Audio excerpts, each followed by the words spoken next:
반갑습니다. 통합과학 가르치는 강사 장은아입니다. 24년도 정신여고 내신 대비 설명회 시작하겠습니다. 저는 먼저 어떤 강사인지 3가지 포인트 설명드리고 넘어가겠습니다. 첫 번째로 우리 아이들이 어려워하는 개념도 이해하기 쉽게 설명을 합니다. 뿐만 아니라 아이들이 다양한 변형 문제를 활용해 보기 위해 저의 교재나 주간지, 문제 등을 적극적으로 활용하겠습니다. 뒤에서도 설명을 드릴 테지만 정신여고에서 특히나 중요하게 생각되는 서술형 문항까지 놓치지 않으려고 수업을 하겠습니다. 그리고 이제 한 3년간 앞으로 아이들이 열심히 달려야 하는데요. 그 시작점에서 우리 아이들에게 제가 힘이 돼주고 응원해줄 수 있는 선생님이지 않나라는 말씀을 드리면서 잠시 제 얘기를 해보자면 저도 고등학교로 여고를 졸업했기 때문에 여고의 특성이 어떤 점인지 여고 아이들이 어떤 부분을 힘들어하는지 누구보다 잘 헤아려줄 수 있는 선생님이지 않을까라는 생각을 합니다. 그 경험을 바탕으로 우리 아이들에게 좋은 것을 알려준다라는 언니 같은 마음, 그리고 참된 스승의 마음으로 아이들과 내신 대비를 한번 잘 마무리해 보겠다라는 다짐을 드립니다. 저의 관리 포인트에 대해서 설명을 드립니다. 먼저 수업기간, 시험기간의 학습 관리인데요. 수업 진도는 한 4, 5주차 정도에 마무리를 하고 내신 대비 영역 중에 고난이도에 해당하는 부분을 1, 2주차에 빠르게 달림으로써 클리닉을 동시에 집중적으로 들어가겠다라고 말씀을 드립니다. 그 이유는 고난이도 영역을 나가다 보면 아무래도 놓치는 개념이나 부족한 개념 등을 클리닉 때 세세하게 같이 챙겨가면서 내신 대비를 말미에는 좀 편안하게 하겠다라는 취지인데요. 한 5, 6주차 때는 국영수와 같이 중요 과목들의 클리닉이 겹치게 됩니다. 그래서 그 사태를 방지하고자 과학과 같은 경우에 빠르게 진도를 나가고 추후에는 조금 내신 대비를 편안하게 하겠다라고 말씀을 드립니다. 누적 테스트는요, 정말 말 그대로 누적해서 보는 테스트, 전주차에 해당하는 내용을 반복 학습하기 위함이다 라고 생각을 해주시면 될 것 같은데 뒤에서 조금 더 자세하게 설명을 드리겠습니다. 실전 모의고사나 직보 자료는요, 시험 말미에 제공이 될 예정이고요. 학교 기출 유형과 가장 유사하게 출제를 해서 아이들에게 실전 감각을 높이겠습니다. 뿐만 아니라 직보 자료에서는 우리 학교 출판사 그리고 여러 출판사들에서 핵심 유형이나 고난이도 유형을 발췌 한 권에 담았다라고 생각을 해주시면 됩니다.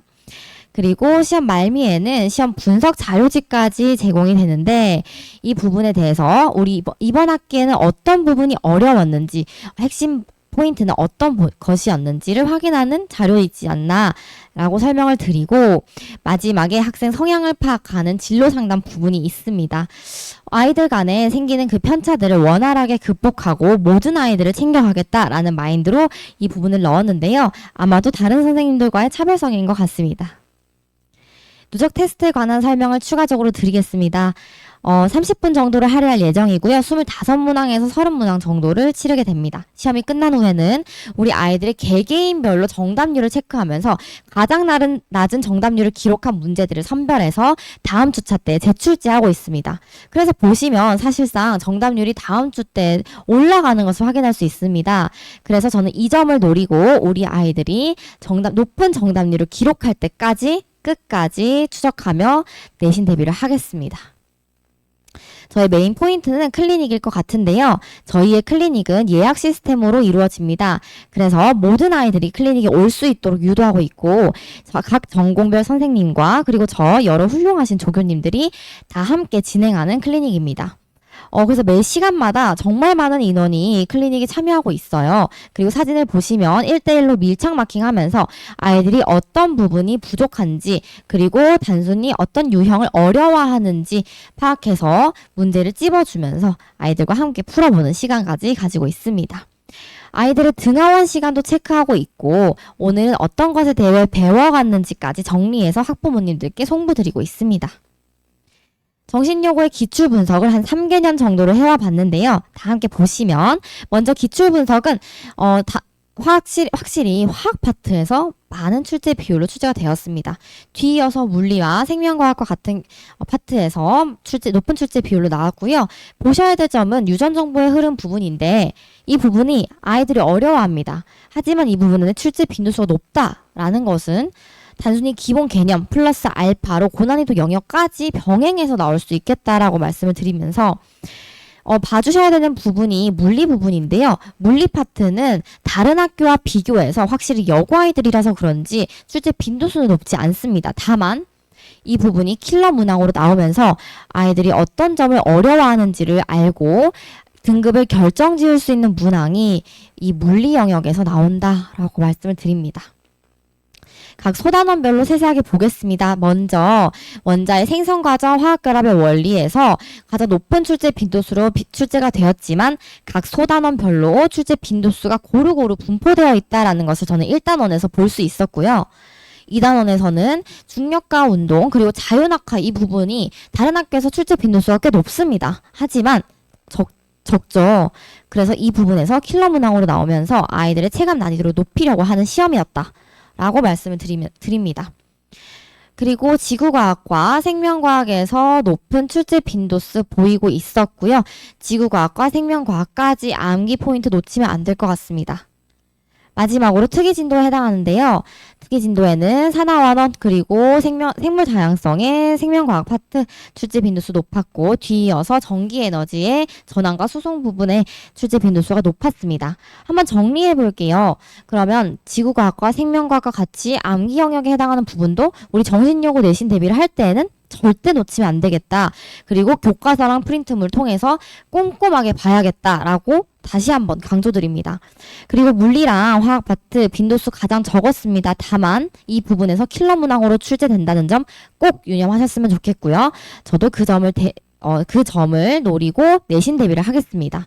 마지막으로 정신여고는 물화생지 전 영역에 걸쳐서 출제 빈도수가 고루고루 분포되어 있었습니다. 저는 제가 분석한 이 자료를 토대로 우리 아이들에게 맞는 공부 방법을 제공하겠습니다.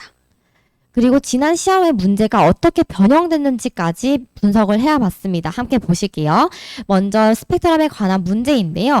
단순 개념만 적용할 수 있었다면 어렵지 않게 풀어낼 수 있었을 것 같은데 가장 최근에는 디귿선지 같이 보실게요. 디귿선지에서 좀 디테일하게 물어보면서 아이들이 어떤 부분을 정확하게 이해하고 있는지를 물어보는 선지였습니다. 그렇다면 2024년도에는 지구과학 1의 내용을 섞어서 스펙트럼을 제시해주지 않고 고르는 문제 혹은 분석하는 문제로 충분히 변형될 수 있지 않을까라는 생각을 합니다. 생명과학도 마찬가지로 지난 시험에서는 단순한 내신형으로 나와서 탐구 실험을 기반으로 한 문제 그리고 세포막의 구조에 대한 이해만 하고 있었다면 사실상 어렵지 않았을 것 같은데 가장 최근 들어서는 단순학산과 촉진학산의 생2의 개념을 섞었습니다. 그리고 그림을 하나 더 추가했죠. 이 부분은 중등 과정과 생1을 원에서 충분히 볼 수 있는 페포아의 기체 확산 그림입니다. 이 그림이 어디에 해당하는지를 물어보면서 아이들이 단순 개념을 넘어서 그 이해까지 하고 있는지 물어보는 문제였습니다. 그럼 저와 함께 내신 대비를 한다면 저는 이것을 노리고 단순 개념뿐만 아니라 플러스 알파로 고난이도 영역에 해당하는 개념까지 섞어서 내신 대비를 하겠다라고 말씀을 드립니다. 지구과학도 마찬가지로 현상이나 단순하게 암기만 되어 있었다면 연결만 잘 한다면 어렵진 않았을 것 같은데 봐주셔야 합니다. 이 부분은 서술형으로 가장 최근에 출제가 되었습니다. 그 말은 즉슨 아이들이 암기를 정확하게 알고 있는지 서술형으로 물어보면서 아이들이 실점을 범했을 때 좋은 등급을 챙겨가지 못했을 거다라고 저는 말씀을 드릴 수 있을 것 같고 전년도 대비 배점을 2배를 할당했습니다. 그에 따라서 서술형 같은 문항은 앞으로도 내신 대비를 할 때 절대 실수를 범해서는 안 되겠다. 그래서 저는 내신 대비를 아이들과 함께 할 때는 서술형 문항만큼은 놓치지 않으려고 무조건 내신 대비를 하겠습니다. 화학 파트입니다. 화학 파트는요. 지난 시험에서 단순히 기본 암기만 되어 있었다면 풀 수 있었을 것 같고 그 다음에 이온을 모형으로 나타내고 가운데 비커를 물음표로 두면서 어떤 이온이 반응에 참여하고 그렇지 않은지를 물어보는 선지였습니다. 하지만 가장 최근에는요. 섞는 용액의 액성을 다르게 하고 이온의 모형도 제시해주지 않으면서 생성된 물 분자의 비를 구하는 문항으로 변형이 되었습니다. 이는 모의고사 변형 문제에 해당이 되고요. 그렇다면 다음 연도에는 이보다 더 어려운 문제가 충분히 출제될 수 있을 것 같다. 화학 1에 해당하는 중화 반응 문제도 섞어서 출제될 수 있을 것 같다라고 말씀을 드리고요. 이제 감이 조금 오실까요? 정신여고의 시험은요, 전반적으로 우상향하고 있다라는 것을 파악할 수 있었습니다. 24년도 내신 대비 정말 꼼꼼하게 하셔야 될 것 같고요. 제가 그 점을 노리고 도와드리기 위해 기출 분석을 해왔습니다.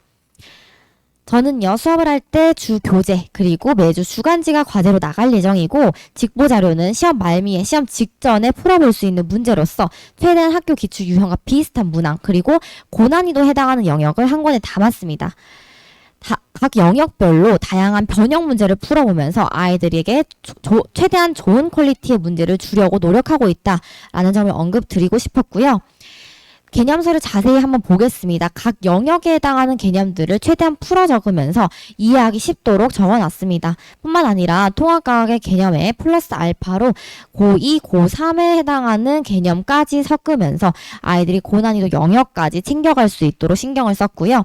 날개 부분을 보시면 생소한 개념까지도 담은 정말 꼼꼼하게 되어 있는 개념서다라고 생각을 해주시면 될 것 같아요. 그리고 애널러시스라는 부분에서 도표나 그리고 그래프 등을 어떻게 해석할 수 있는지 그 제시 방법을 알려주는 부분입니다. 그래서 아이들이 이 부분에 대해서 이거는 이렇게도 출제가 될 수 있겠구나, 혹은 이렇게도 해석할 수 있겠구나 라는 사고 방식을 넓혀주는 영역이라고 생각이 듭니다. 저와 함께 내신 대비를 한다면 개념은 약 790문항을 정도를 풀어보고 수능과 기출 변형 문제를 풀어보면서 시험 말미에는 1800문항 정도를 풀이하겠다라고 말씀을 드립니다. 지난 시험에서 나왔던 물리 영역이었는데요. 킬러 문제로 나온다고 제가 말씀을 드렸죠. 이 부분은 운동량의 변화량에 따른 충격량 계산 문제였습니다. 특이점은 다른 학교는 사실 하나의 그림만 배치하면서 출제가 되지만 우리 학교는 두 가지 그림을 배치하면서 난이도를 높였고 저희의 자료 등을 통해서 아마 비슷한 유형의 문제를 충분히 풀어봤다면 우리 아이들은 단순 계산 문제를 넘어서 비교 분석하는 문제까지 손쉽게 풀어낼 수 있었을 것입니다. 화학결합의 원리에 해당하는 문제인데요. 본 문제는 화합물의 구성 원자수를 가지고 이온결합과 공유결합의 차이점을 정확히 파악해 비교 분석하는 문제였습니다.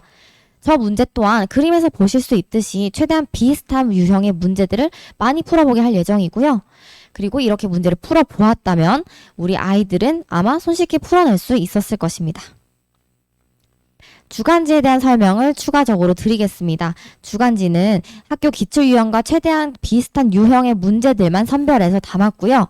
그리고 이 애널러시스라는 부분을 통해서 본 개념 그리고 어떻게 모의고사에서 출제가 되는지까지 정리해 볼 수 있는 부분이 들어가 있고, 그리고 고난이도 영역에 해당하는 부분을 통해서 전주차에 과제로 나갔던 것 혹은 아이들이 많이 틀렸던 유형의 문제들을 재출제함으로써 아이들이 내 것으로 만들어 주겠다라는 마인드로 만든 주간지입니다.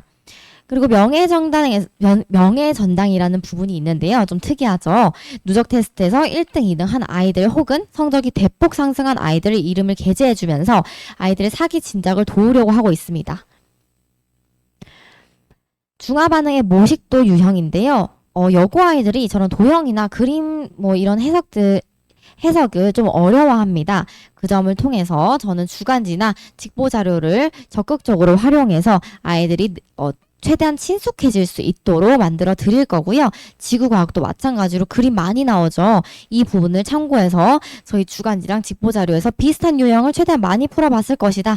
그렇다면 저는 아이들과 내신 대비를 할 때 이 부분을 놓치지 않고 충분히 많이 노출시켜 주겠다라는 말씀 다시 한번 드립니다.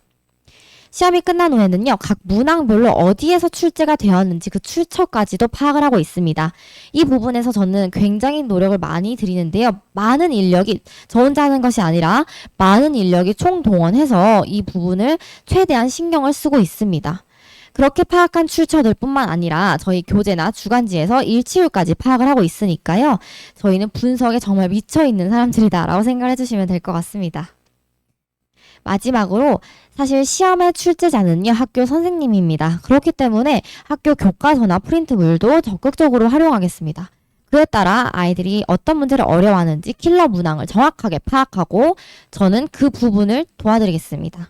이어서 아이들이 어려워한다는 그림이나 그래프, 도표 등을 마스터할 수 있도록 수업 시간 내에 계속해서 풀이하겠습니다. 계속해서 반복 학습하겠습니다. 그리고 수업 시간이 끝난 후에 그대로 집을 가게 되면 사실상 기본 개념이나 중요한 암기 등을 까먹고 오더라고요.